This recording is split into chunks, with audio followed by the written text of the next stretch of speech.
तुम्ही सांगितल्याशिवाय मी सुरुवात करतच नाही. बरं ऐक ना आंबेडकर चला सुरुवात.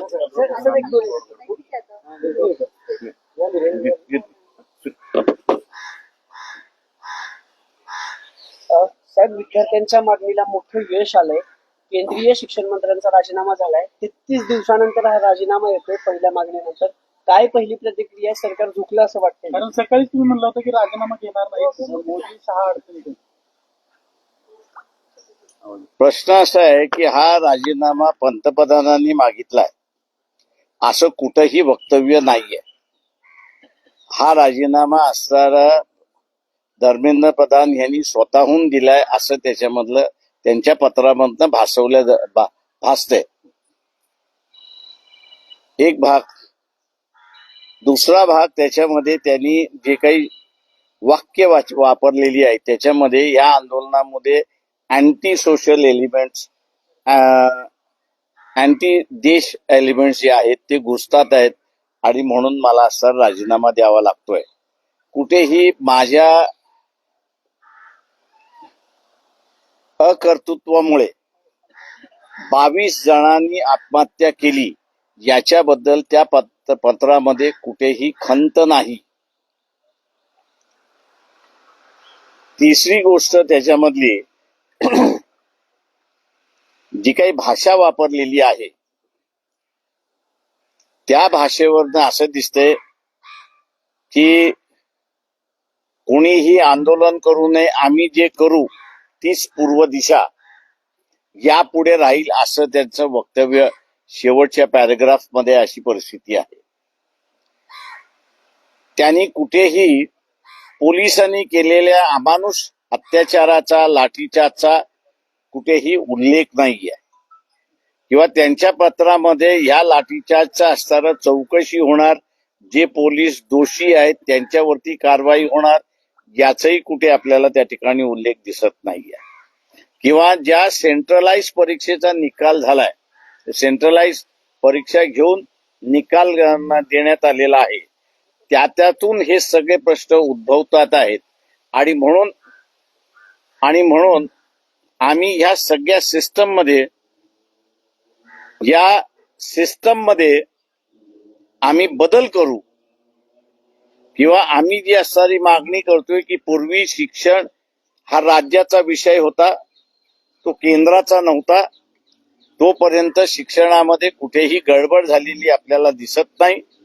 परंतु सेंट्रलाइज झाल्यानंतर एक मनी मेकिंग इंडस्ट्री म्हणून मोठ्या प्रमाणात त्या झाली. का परीक्षा घ्यायची असेल तर 500 रुपये कुठली तरी एक इन्स्टिट्यूशन आणि 22 लाख विद्यार्थी मल्टिप्लाइड बाय 500 असं जर हिशेब केला तर त्या संस्थेला किती मिळाले आपण त्या ठिकाणी बघा. हे सेंट्रलायझेशन फक्त मनी मेकिंग इंडस्ट्री झालेला आहे आणि म्हणून तुम्ही नीट हे बरखास्त करणार का? सेंट्रलाइज एक्झामिनेशन यापुढे होणार नाही. जुनी पद्धत जी होती एज्युकेशनची ती राज्याचाच विषय राहील का? आणि पंतप्रधान स्वतः या 22 विद्यार्थ्यांची जी आत्महत्या केलेली आहे त्याच्याबद्दल दुःख व्यक्त करणार का? किंवा आता असणारं जसं विद्यार्थ्यांच्या संघटनेच्या वतीने कॉम्पेन्सेशनचा मुद्दा हा आल्याशिवाय आम्ही आमचं आंदोलन मागे घेणार नाही असं जे काही वक्तव्य आलेलं आहे किंवा हळूहळू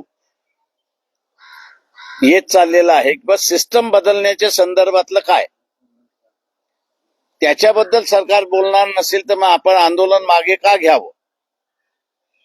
ही जी चर्चा सुरुवात झालेली आहे ती मी असताना मानतोय की सरकारमध्येच कुठेतरी विचारविनिमय झालाय आणि राजीनामा आलाय असं दिसत नाही. तर मला असं दिसतंय की धर्मेंद्र प्रधान यांनी स्वतःहूनच राजीनामा देऊन आगीमध्ये तेल ओतण्याचं कामकाज त्या ठिकाणी केलंय असं मी त्या ठिकाणी मानतोय. त्यांची इंटरनल भांडणं जी आहेत ते इंटरनल भांडणं ज्या राजीनाम्यातून दिसत आहेत असं माझं स्वतःचं म्हणणं आहे. विद्यार्थी विजयी झाले साहेब असं म्हणायचं का?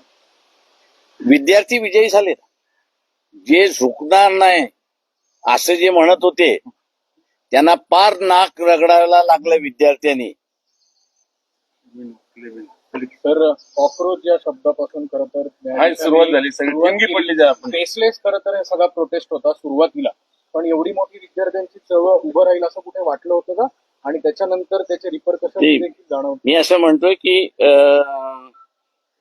चीफ जस्टिस जे आहेत सूर्यकांतजी, त्यांचा ह्या सरकारवरती कुठेतरी राग दिसतोय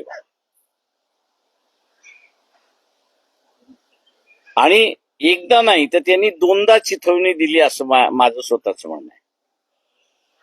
पहिल्यांदा कॉक्रोच हा शब्द वापरून आणि दुसऱ्यांदा लाठीचार्ज झाल्यानंतर आम्हाला व्हिडिओज बघायचे नाहीत, हे जे वक्तव्य आहे हे माझ्या दृष्टीने कॅल्क्युलेटेड वक्तव्य आहे असं मी त्या ठिकाणी मानतोय. आणि सरकारच्या विरोधात विद्यार्थ्यांनी कुठेतरी गेलं पाहिजे असं मला स्वतःला तरी वाटतंय.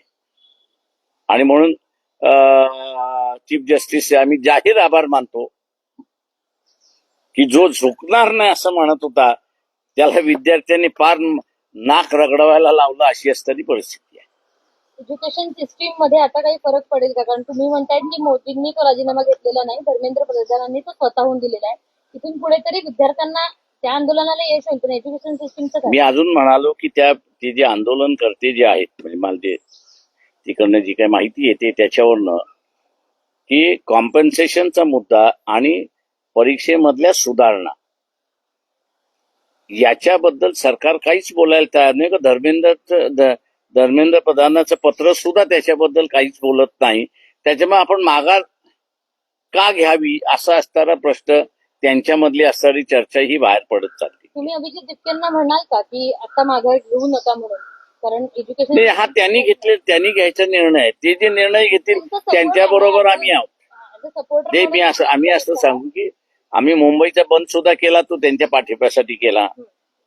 आता असणारं जे आहे ते विद्यार्थी जे निर्णय घेतील त्याच्याबरोबर वंचित बहुजन आघाडी राहील एवढं मी सांगतो. पण विद्यार्थ्यांना तरी आवाहन कराल का एज्युकेशन सिस्टीमसाठी की तुम्ही हे आंदोलन सुरू ठेवा म्हणून? तो त्यांनी निर्णय घ्यायचा, विद्यार्थ्यांनी निर्णय घ्यायचा. त्यांनी घेतला चालू ठेवायचा तर आमचा पूर्ण पाठिंबा त्याला. चल.